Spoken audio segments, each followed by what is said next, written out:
تیرا شریک کوئی نہیں. وہاں تو کہتا ہے احرام باندھ کر حج کے زمانے میں یہی کہتا ہے ان الحمد والنعمت لک، تعریف تیری، انعام تیرے، نعمتیں تیری، میں بندہ تیرا تو مالک میرا. لبیک اللہم لبیک کا شور ہے، ہر زبان سے جاری ہے. فرمایا میرے دربار میں آؤ، ادب کے ساتھ آؤ. تم اپنے تھانوں میں بھی ذرا جھک جھک کے جاتے ہو، عدالتوں میں آداب سے گھستے ہو. یہ بہت بڑی عدالت ہے. الیس اللہ باحکم الحاکمین، میں احکم الحاکمین کا دربار ہے.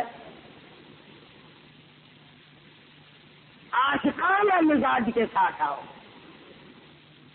علماء نے لکھا ہے کہ ایک بزرگ فرماتے ہیں میں 7 برس تک بیٹھا رہا اس انتظار میں کہ کب حرم خالی ہو، بیت اللہ کا مطاف خالی ہو، میں اکیلا طواف کروں. کہتا اٹھ کے چلا گیا، 7 برس تک بیت اللہ کا مطاف خالی نہیں ملا.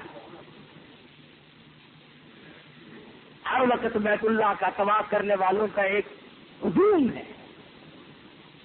صرف ایک گھر کا طواف، بیت اللہ کا طواف اس دنیا میں روضہ اقدس صلی اللہ علیہ وسلم کا بھی طواف جائز نہیں. مدنی کریم صلی اللہ علیہ وسلم کے روضہ اقدس کا بھی طواف جائز نہیں، پھر کسی قبر کا طواف جائز کیسے ہو جائے گا؟ یا تو پھر گھر گھر بیت اللہ بناؤ. بنا لیے ہیں، بناتے ہیں اب تو سال بھر میں. پرانی بنانے والے بناتے رہتے ہیں. ابرہہ یمن کے بادشاہ نے بھی تو بنایا تھا. تو لوگ یہاں حج کرنے آتے ہیں، لہذا میرے یہاں آیا کریں گے، میں ایسا کوٹھا بنا کر کھڑا کر دوں. چراتے اسرے بنایا اور لوگوں نے اعلان کیا کہ یہاں حج کرنے آیا کرو. لوگوں نے اس کے کوٹھے کو گندگی سے بھر دیا. میں نے سوچا جب تک میں اس کو گرا نہ دوں اس وقت تک میرے کعبے کی عظمت لوگوں کے دلوں میں نہیں آئے گی. ہاتھیوں والی فوج لے کر بیت اللہ کو منہدم کرنے آیا، گرانے آیا. اور حاجیوں کو پتا ہے جب مینا میں پہنچا، وادی محصر میں پہنچا، حضرت عبد المطلب کے اونٹ جو تھے وہ وہاں چل رہے تھے. ہمارے نبی حضرت محمد الرسول اللہ صلی اللہ علیہ وسلم کے دادا کا نام عبد المطلب ہے. آج تو لوگوں کو پتہ ہی نہیں. بے شمار لوگوں کو حضور کی اماں کا نام معلوم نہیں، ابا کا نام معلوم نہیں، دادا کا نام معلوم نہیں. انگریزوں کے باپ دادوں کے نام اچھی طرح جانتے ہیں.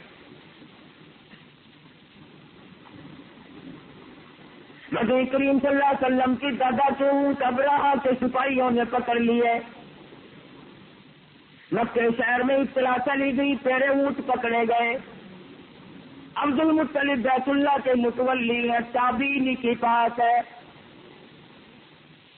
وہ آئے، ابرہہ سے ملاقات کی، یمن کے بادشاہ سے ملاقات کی. تیرے سپاہیوں نے میرے اونٹ پکڑے ہیں، انہیں چھوڑ دیا جائے. ابرہہ کہنے لگا میں نے سمجھا تھا تم کعبے کی بات کرو گے، بیت اللہ کے بارے میں کی بات کرو گے. تم متولی ہو، تم تو اپنے اونٹوں کی بات کرنے لگے ہو. حضرت عبد المطلب نے بڑا کھرا کھرا جواب دے دیا. فرمانے لگے میں بیت اللہ کی بات کیا کروں، میرے پاس فوج نہیں، لشکر نہیں، انتظام نہیں، پھر میرے سپرد بھی نہیں، میں اس کا مالک بھی نہیں. کہتا کرے گا فکر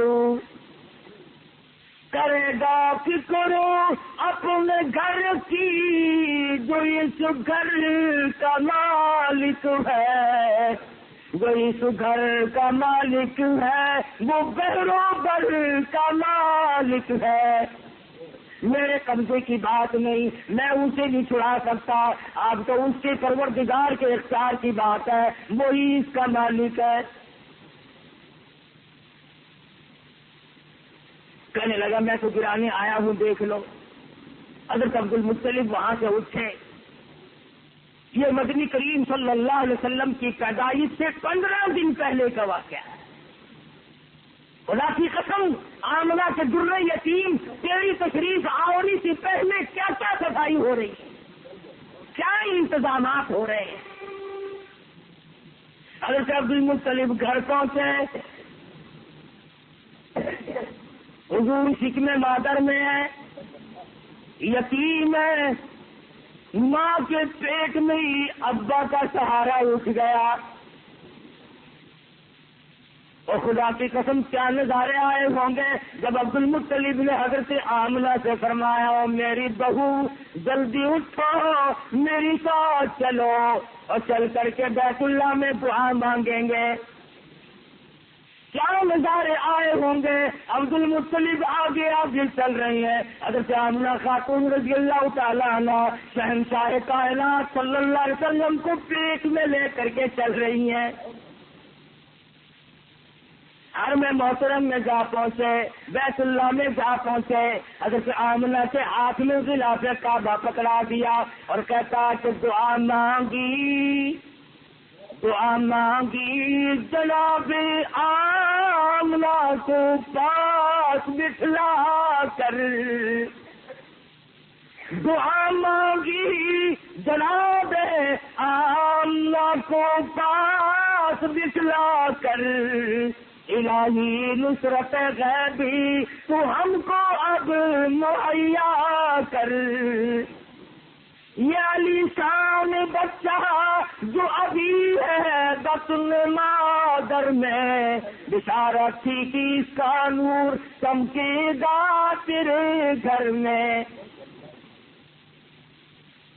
اس کعبے کو تو منہدم کرنے کے لیے آیا ہے. خدا کی قسم مالک کائنات کو ترس آ گیا, مالک کائنات کا دریائے کرم جوش میں آ گیا.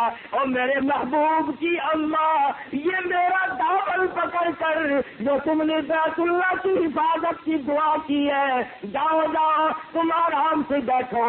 قریشی ہو تمہاری کوئی حاجت نہیں, مکے والوں تمہاری کوئی ضرورت نہیں. آج اپنے کعبے کو بچانے کے لیے میں خود انتظام کروں گا. الہ العالمین جنوں کا انتظام کرو گے, فرمایا نہیں نہیں.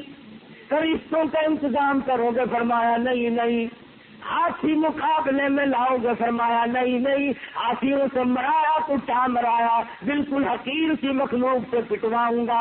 تم ایک طرف ہٹ جاؤ, تم اپنے گھروں میں بیٹھ کے آرام کرو. تمہیں معلوم ہونا چاہیے میرے محبوب کو پیٹ میں لے کر اس کی اماں نے میرا دامن پکڑ کے جو مانگا ہے, اب کسی کی مجال نہیں کہ بچ کے چلا جائے.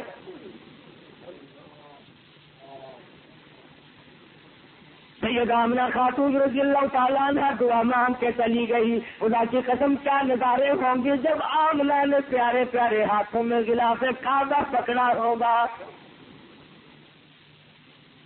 نبی کی ماں بھی مشرکہ نہیں ہوتی, نبی کی ماں کسی اور دربار میں نہیں گئی, کسی کی نظر نیاز بیٹھ سے نہیں مانگی. یہ دیکھ لو عبدالمطلب بھی ساتھ لے کر آئے تو خدا کے گھر میں آئے اور اللہ میاں سے مانگا. پھر اللہ میاں نے فرما دیا, آمنہ جا, تجھے مبارک ہو, تم نے مانگا میں نے دے دیا, پرواہ نہ کر.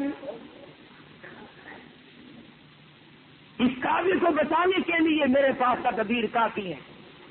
ادھر ابراہ نے حکم دیا اپنی فوج کو کہ ہاتھیوں کی والی فوج لے کے چلو آگے بڑھو. ادھر فوج چلی, ادھر دیکھا گیا لوگوں نے آسمان کی طرف بے تحاشا دل کے دل چڑیوں کے آ گئے. کالے رنگ کی چڑیا نمودار ہوئی. الہی یہ کیا چیز ہے, ہمارا تو بم ہے کہ چھٹاک چھٹاک آدھی آدھی چھٹاک کی مخلوق ہے, یہ کیا کرے گی. فرمایا آج انہیں سے تو کام لینا. فرمایا ترمیہم بحجارۃ من سجیل فجعلہم کعصف مأکول. اتنی چڑیوں نے کنکریاں برابر کھائی کہ ابرہا کے ہاتھیوں کے ایک ایک کنکر 9 ہاتھیوں کے اندر سے گزر گئے.